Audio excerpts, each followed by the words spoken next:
Shalom Bapak Ibu Saudara yang dikasihi oleh Tuhan kita Yesus Kristus. Salam jumpa kembali di dalam program seri pendalaman Alkitab. Bersama saya Billy Elia yang seperti biasa akan menemani saudara selama kurang lebih 10-20 menit ke depan, di mana saya akan mengajak Bapak Ibu Saudara untuk kita bersama-sama membaca dan merenungkan kebenaran firman Tuhan perikop demi perikop dimulai dari Perjanjian Baru. Dan di dalam seri pendalaman Alkitab kali ini kita akan memasuki perikop yang ke-43 yang kali ini terambil dari Injil Matius pasal 10 ayat 16 sampai dengan ayat yang ke-33. Apabila Bapak Ibu Saudara sudah mempersiapkan Alkitabnya masing-masing, saya akan mengajak Bapak Ibu Saudara untuk membaca nas firman Tuhan ini bersama-sama ya.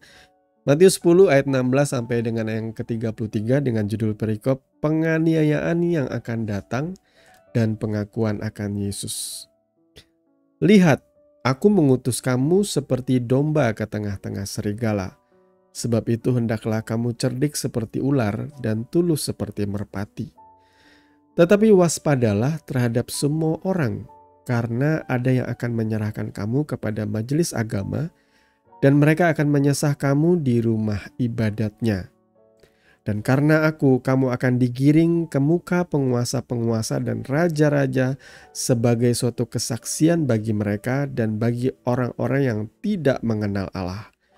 Apabila mereka menyerahkan kamu, janganlah kamu khawatir akan bagaimana dan akan apa yang harus kamu katakan, karena semuanya itu akan dikaruniakan kepadamu pada saat itu juga. Karena bukan kamu yang akan berkata-kata, melainkan roh Bapamu. Dia yang akan berkata-kata di dalam kamu. Orang akan menyerahkan saudaranya untuk dibunuh. Demikian juga seorang ayah akan anaknya, dan anak-anak akan memberontak terhadap orang tuanya dan akan membunuh mereka. Dan kamu akan dibenci semua orang oleh karena namaku. Tetapi orang yang bertahan sampai pada kesudahannya akan selamat. Apabila mereka menganiaya kamu dalam kota yang satu, larilah ke kota yang lain. Karena aku berkata kepadamu, sesungguhnya sebelum kamu selesai mengunjungi kota-kota Israel, Anak Manusia sudah datang. Seorang murid tidak lebih daripada gurunya, atau seorang hamba daripada tuannya. Cukuplah bagi seorang murid jika ia menjadi sama seperti gurunya, dan bagi seorang hamba jika ia menjadi sama seperti tuannya. Jika tuan rumah disebut Beelzebul, apalagi seisi rumahnya? Jadi janganlah kamu takut terhadap mereka, karena tidak ada sesuatu pun yang tertutup yang tidak akan dibuka, dan tidak ada sesuatu pun yang tersembunyi yang tidak akan diketahui. Apa yang kukatakan kepadamu dalam gelap, katakanlah itu dalam terang. Dan apa yang dibisikkan ke telingamu, beritakanlah itu dari atas atap rumah. Dan janganlah kamu takut kepada mereka yang dapat membunuh tubuh, tetapi yang tidak berkuasa membunuh jiwa. Takutlah terutama kepada Dia yang berkuasa membinasakan baik jiwa maupun tubuh di dalam neraka. Bukankah burung pipit dijual 2 ekor seduit? Namun seekor daripadanya tidak akan jatuh ke bumi di luar kehendak Bapamu. Dan kamu, rambut kepalamu pun terhitung semuanya. Sebab itu janganlah kamu takut, karena kamu lebih berharga daripada banyak burung pipit. Setiap orang yang mengakui aku di depan manusia, aku juga akan mengakuinya di depan Bapa-Ku yang di sorga. Tetapi barang siapa menyangkal aku di depan manusia, aku juga akan menyangkalnya di depan Bapa-Ku yang di sorga. Amin untuk kebenaran firman Tuhan. Bapak Ibu Saudara yang dikasihi oleh Tuhan kita Yesus Kristus, dari nas pembacaan firman Tuhan tadi, apa yang saudara dapatkan ya? Seandainya Bapak Ibu Saudara mendapatkan hikmat atau rema atau pengertian yang tersembunyi, silakan saudara boleh menulis di kolom komentar supaya kita boleh saling menguatkan satu dengan yang lain ya. Nas pembacaan firman Tuhan tadi dari Matius 10 ayat 16 sampai dengan yang ke-33 tidak bisa kita pungkiri, tidak akan bisa selesai kita kupas habis selama kurang lebih 10-20 menit ke depan saudara ya. Jadi biarlah saya memberikan banyak waktu dan kesempatan bagi saudara untuk menelaah, menyelidiki dan dengan tekun belajar mempelajari kebenaran firman Tuhan. Karena apa yang saya akan sampaikan di kesempatan kali ini hanya beberapa poin-poin tertentu yang buat saya mendapatkan rema dan saya memiliki pengertian lebih di dalamnya yang akan saya bagikan bagi Bapak Ibu Saudara ya. Yang paling banyak kita dengarkan dari nas firman Tuhan ini ialah pada ayat yang ke-16 ya. Lihat, aku mengutus kamu seperti domba ke tengah-tengah serigala. Sebab itu hendaklah kamu cerdik seperti ular dan tulus seperti merpati. Nah, nas firman Tuhan ini banyak kali menjadi sebuah semacam slogan ya. Walaupun orang juga banyak kali nggak sepenuhnya mengerti makna di balik itu semua, saudara ya. Firman Tuhan ini disampaikan oleh Tuhan Yesus kepada murid-muridnya. Jadi kita harus mengatur theater of mind kita, artinya pola pikir kita, kita mengeset pikiran kita bahwa apa yang disampaikan oleh Yesus di sini ditulis di dalam Injil Matius adalah apa yang ia sampaikan dan ia beritahukan kepada murid-muridnya pada waktu itu. Jadi jangan pikirkan bahwa firman ini memang buat kita di zaman sekarang untuk kita belajar, tetapi keadaannya pada waktu itu Yesus sedang berbicara kepada murid-muridnya karena ia akan mengutus murid-muridnya sehingga ia memperlengkapi mereka dengan nasihat ya. Supaya di dalam perjalanan pelayanan mereka bisa mengingat apa yang Tuhan sampaikan. Nah, di sini kita diajar juga ya, sebagai orang percaya bahwa kita harus menjadi cerdik seperti ular dan tulus seperti merpati. Kita akan mempelajari merpati dulu lah. Merpati ini bisa dibilang sebagai makhluk yang tulus ya. Dan merpati juga di dalam kitab suci kita selalu digambarkan sebagai korban persembahan.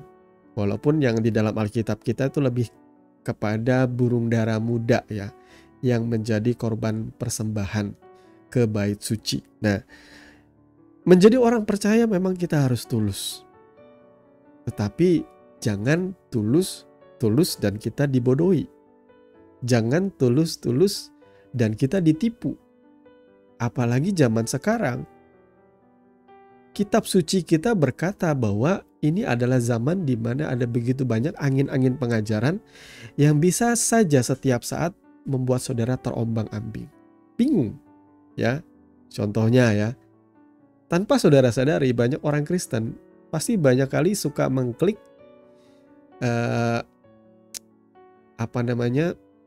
situs-situs renungan harian yang tanpa saudara ketahui bahwa di balik itu semua itu adalah penyebaran dari aliran atau sekte baru ya, di mana mereka mengakui bahwa Yesus datang lagi dalam rupa seorang perempuan. Nah, saya melihat begitu banyak situs-situs yang mereka buat. Kayaknya mereka effort sekali untuk memberitakan atau menyebarluaskan pengajarannya. Tipis banget, tidak kelihatan seperti ajaran bukan Kristen ya. Tetapi orang-orang yang ditarik, mereka akan diarahkan menghubungi nomor WA atau Facebook Messenger, di mana mereka akan diarahkan ke sana. Jadi berhati-hati saudaraku ya. Banyak rupa-rupa pengajaran yang bisa membuat saudara tertipu. Itu sebabnya saudara harus belajar tidak hanya tulus seperti merpati, tetapi juga cerdik seperti ular ya. Ular itu adalah makhluk yang cerdik. Kecerdikannya ialah dalam mempertahankan diri. Ia memang memiliki senjata, yakni taring, dan di balik taring itu ada bisa yang sangat beracun yang bahkan bisa membunuh manusia dalam sekejap. Tetapi tahukah saudara bahwa taring dan bisa itu dipakai oleh ular sebenarnya bukan untuk menyerang ya. Artinya ular itu bukan makhluk yang agresif yang sifatnya menyerang, tetapi ia lebih kepada mempertahankan diri, kecuali ketika ia menjadi pemburu. Dan mangsanya bukanlah manusia tentunya, mangsanya juga bukanlah makhluk-makhluk yang lebih besar daripada dia. Jadi ular itu punya kecerdikan, ketika ia terancam, ia akan bersembunyi di balik batu atau di balik rerumputan. Dan saya juga punya pengalaman seperti itu ya. Banyak kali saya juga takut dengan ular. Tapi yang saya ketahui ialah ketika saya ada di situ, ular pasti akan lebih dulu kabur. Ya, cerdik. Karena ia tahu ada probabilitas di mana ketika ia berhadapan dengan manusia, ia bakal dibunuh. atau bakal dipukul sampai mati ya. Jadi lebih baik ia melarikan diri, ia kabur seperti itu ya. Itu cerdik. Tetapi jangan cuma cerdik juga ya. Yang akhirnya kita cerdik, akhirnya kita melupakan ketulusan, kesungguhan iman kita. Nah, di dalam kehidupan bergereja, di dalam kehidupan kita berjemaat, di dalam kehidupan pelayanan, tanpa banyak saudara sadari ada begitu banyak juga oknum-oknum di dalam gereja. Maaf kata, saya harus katakan ini menyusup. Di mana mereka memberitakan Injil kelihatannya murni, tetapi di balik itu semua mereka mencari keuntungan. Saya banyak mendapati seperti itu ya. Ada banyak orang ditipu oleh oknum-oknum ini. Mereka mengajarkan bahwa mereka mendengarkan suara Tuhan. Kemudian mereka memberitahu kepada jemaat-jemaat yang punya uang bahwa kalau kalian ingin dipakai Tuhan luar biasa, kalian harus bayar harga. Kalian harus menabur habis-habisan untuk pelayanan. Kalian harus memberi uang, ya, berkorban. Karena dengan itu kalian akan dipakai lebih lagi. Kalau kalian tidak taat, kalian akan dihukum dan mengalami kutuk. Dan biasanya ini adalah ungkapan-ungkapan yang banyak kali disampaikan oleh oknum-oknum ini. Sehingga saya pernah punya pengalaman, bukan saya sebenarnya, tapi saya melihat orang-orang yang ditipu. Karena mereka terlalu tulus, mereka mengasihi Tuhan, tapi mereka tidak cerdik. Mereka ditipu, akhirnya mereka kasih semuanya, mulai dari emas, gelang emas, cincin emas. Kemudian mereka mengasih warisan tanah, dijual, diberikan buat oknum-oknum pastor ini. Karena mereka takut dihukum, karena mereka juga pengen dipakai oleh Tuhan lebih lagi luar biasa. Alhasil, ketika uang mereka habis dan pastor ini minggat, pergi, mereka gak punya apa-apa. Mereka ditipu mentah-mentah. Mereka kehilangan semua harta bendanya. Saya mau katakan saudaraku, seandainya saudara cerdik, saudara pasti akan berpikir, betulkah aku karena gak memberi uang kepada gereja atau gak menabur habis-habisan, lantas Tuhan tidak mengasihi aku, lantas Tuhan tidak memakai aku? Hati-hati saudaraku, belajar firman Tuhan jangan sepotong demi sepotong. Jangan cuma digiring oleh satu orang. Saudara harus belajar menelaah firman Tuhan ini dengan benar.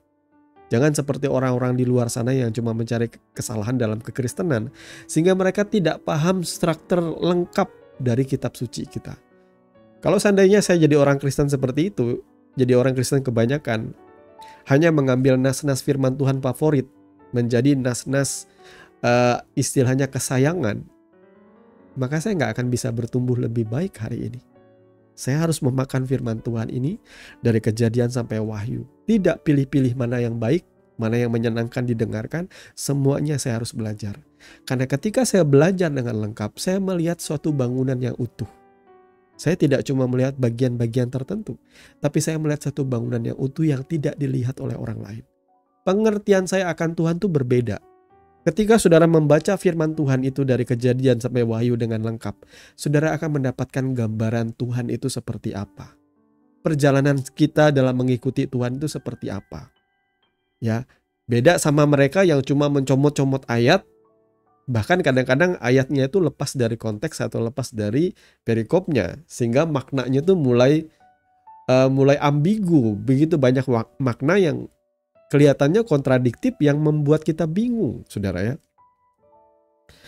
Nah, nas lanjutan di bawahnya itu adalah pemberitahuan Yesus kepada murid-muridnya bahwa ini loh harga yang kalian akan dapatkan di dalam perjalanan kalian melayani Yesus, melayani aku, kata Yesus ya. Dimana di situ mereka dikatakan akan dibenci, kemudian di situ akan ada perpecahan bahkan dalam keluarga, dalam rumah tangga. Yang harus kita pahami di sini saudara ya, bahwa tulisan ini ditulis dalam sudut pandang Semitik ya, dalam sastranya Yahudi. Karena kalau saudara membaca ayat firman Tuhan ini banyak kali kelihatannya seperti bahasa-bahasa puitis ya. Kalau saya baca seperti ini, kenapa enggak Tuhan itu ngomong sesuatu yang gamblang? Tapi ya pada waktu itu tidak seperti zaman kita sekarang yang semua itu serba to the point ya. Kita punya sastra dan orang-orang Semitik di masa itu juga punya sastra, di mana mereka membahasakannya memang seperti ini ya. Dan seperti kayak puisi-puisi itu ya, bahwa ada anak yang akan memberontak terhadap orang tua dan membunuh mereka, seperti ada majas-majas tertentu, pertentangan, perbandingan, kemudian ada istilah-istilah, kalimat-kalimat yang mungkin kita sukar memahami, tapi kalau kita menjadi orang-orang Yahudi, kita akan memahaminya dengan lebih mudah, saudara ya. Bukan berarti Alkitab kita salah ya. Ketika kita belajar firman Tuhan itu, untuk kita bertumbuh, Alkitab kita ini cukup, terjemahan kita ini cukup. Tapi kalau kita ingin belajar lebih lagi, maka tidak ada salahnya kita untuk mempelajari tata krama, kemudian sastra Ibrani, dan kita belajar memahami dalam bahasa aslinya, supaya kita bisa meresapi lebih dalam, dan firman Tuhan ini berkata sejujur-jujurnya kepada kita, saudara ya. Jadi di sini, yang patut kita garis bawahi ialah terjadinya kekacauan, terjadinya penderitaan, terjadinya perpecahan bahkan dalam rumah tangga, dalam keluarga, itu bukanlah tujuan Tuhan. Tetapi itu adalah akibat ketika kita mengikuti Tuhan. Inilah yang akan terjadi. Dan ini ya Tuhan sampaikan kepada murid-muridnya di masa itu. Bahwa ketika engkau mengikuti aku dan engkau harus mempertahankan imanmu, engkau akan bertentangan bahkan dengan orang tuamu. Engkau akan bertentangan bahkan dengan saudara-saudaramu. Kalau saudara membaca firman Tuhan dengan lengkap, Yesus juga sama ya. Jadi saudara perlu tahu Yesus itu punya saudara yang lahir dari Yusuf dan Maria. Ya, secara darah dan daging memang hasil dari pernikahan mereka. Yesus punya saudara-saudara ya. Dan saudara-saudara Yesus ini, yang perlu saudara ketahui, mereka pun tidak setuju dengan pelayanan Yesus. Pernah ketika Yesus melayani, ada saudara-saudaranya yang datang untuk mengambil dia. Karena menganggap bahwa Yesus ini gak waras, orang gila. Nah, saudara seperti itu. Ada banyak bahkan ayat-ayat firman Tuhan yang lain yang berkata bahwa saudara-saudaranya pun menolak dia. Tidak percaya kepada dia. Jadi di sini Yesus memberikan gambaran berdasarkan apa yang ia alami kepada murid-muridnya bahwa kalau kamu mengikuti aku, kamu pun akan mengalami hal yang sama. Engkau mungkin saja akan dibenci oleh orang-orang satu rumah, oleh orang tuamu, oleh saudaramu, dan mereka tidak percaya kepadamu. Tapi itu bukan tujuan Tuhan ya. Itu adalah akibat dari ketika saudara sungguh-sungguh mengikuti Tuhan. Nah, Tuhan mengajarkan kemudian kepada murid-muridnya jangan takut. Karena engkau akan Tuhan sertai. Bahkan di dalam pelayanan perjalananmu, pemberitaan firman-Mu, Tuhan akan berbicara dan menjadi pembela dalam hidupmu. Engkau tidak usah takut dengan pemimpin-pemimpin yang berkuasa untuk mencabut, yang berkuasa untuk mencederai atau membunuh kamu. Jangan takut. Takutlah akan Tuhan. Yang tidak cuma bisa membunuhmu, tapi juga bisa membuat engkau binasa secara kekal. Masuk ke dalam neraka, saudara ya. Kita mesti takut akan Tuhan. Saya juga belajar hari-hari ini ya. Menjadi orang percaya tuh seharusnya kita gak boleh takut pada apapun ya. Tapi bukan berarti kita melanggar hukum. Maksudnya kita tidak usah takut berdiri di atas kebenaran. Sekali lagi, tulus seperti merpati, cerdik seperti ular ya. Kita harus tetap berdiri di atas kebenaran, dipimpin oleh hikmat Tuhan, dan kita gak perlu takut akan apapun. Bayangkan zaman dulu Daniel ya, Sadrak, Mesak, dan Abednego berdiri di hadapan patung yang dibangun oleh seorang raja di masa itu, patung emas, dan setiap orang diwajibkan untuk sujud menyembah kepada patung itu, tapi mereka tidak mau. Mereka tetap berdiri di atas kebenaran. Mereka dihukum mati, tapi mereka nggak mati. Dilemparkan ke dalam goa singa, dilemparkan ke dalam api yang bernyala-nyala. Mereka nggak mati, saudaraku. Kenapa? Karena mereka lebih takut akan Tuhan. Nah, saya mau menguatkan setiap kita jangan takut pada manusia. Ya, kalau saudara beribadah ya, dan saya juga turut prihatin dengan wilayah-wilayah di daerah di Indonesia, di wilayah-wilayah tertentu di mana kekristenan itu minoritas, dan memang di Indonesia saja memang kekristenan itu minoritas. Ketika saudara beribadah, saudara diintimidasi, ada orang beribadah di luar dinyalain musik yang nyaring. disetel lagu-lagu house musik dangdutan yang membuat saudara tidak konsentrasi beribadah. Saya katakan, saya turut di dalam kesedihan, kekecewaan saudara. Saya turut merasakan itu. Saya juga kecewa sebenarnya. Tapi saya bangga dan salut dengan saudara-saudara yang mengalami penderitaan seperti itu. Di dalam saudara mengiring Tuhan, saudara dianiaya, saudara didera, saudara dibenci oleh orang lain. Ingat saudaraku, pertahankan imanmu. Karena pada waktu saudara dianiaya seperti itu, sesungguhnya Tuhan juga turut merasakan dan ada di tengah-tengah saudara yang merasakan apa yang saudara rasakan. Bagian saudara bukan membalas, bagian saudara bukan membenci dan menyerang sehingga akhirnya pecahlah yang namanya perang atas dasar agama. Tidak seperti itu yang Tuhan kehendaki. Bagian kita bukan melawan balik atau membalas. Bagian kita adalah cerdik seperti ular dan tulus seperti merpati. Ingatlah, pada ayat 32 ini adalah ayat terakhir yang akan saya sampaikan bagi saudara. Setiap orang yang mengakui aku di depan manusia, aku juga akan mengakui dia di depan Bapa-Ku yang di surga. Tetapi barang siapa menyangkal aku di depan manusia, aku juga akan menyangkal di depan Bapa-Ku yang di surga. Saudara, mari saat ini saudara yang ingin meninggalkan Yesus, yang ingin menyangkal Yesus di depan manusia dan menanggalkan iman saudara, ingatlah akan firman Tuhan ini.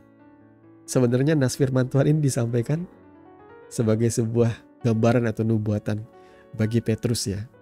Petrus menyangkal Yesus. Ini adalah nas firman yang begitu mengerikan. Tapi Petrus masih punya kesempatan untuk bertobat dan berbalik kepada Tuhan. Apabila ada di antara saudara yang tadinya adalah orang percaya, yang mengikuti Tuhan, yang berkarya bagi Tuhan, tapi kemudian di tengah jalan engkau kecewa dengan hidup ini dan kau mulai menanggalkan imanmu, saya mau kasih tahu masih ada kesempatan saudara untuk kembali kepada Tuhan. Datanglah kembali kepada Yesus. Jangan sampai ketika saudara pulang ke rumah Bapa di sorga, tidak akan ada lagi yang membela engkau. Ketika engkau menengok kepada Yesus, engkau berharap dia membela engkau. Engkau berharap dia mengenal engkau. Tetapi Yesus akan berkata, aku tidak mengenal dia.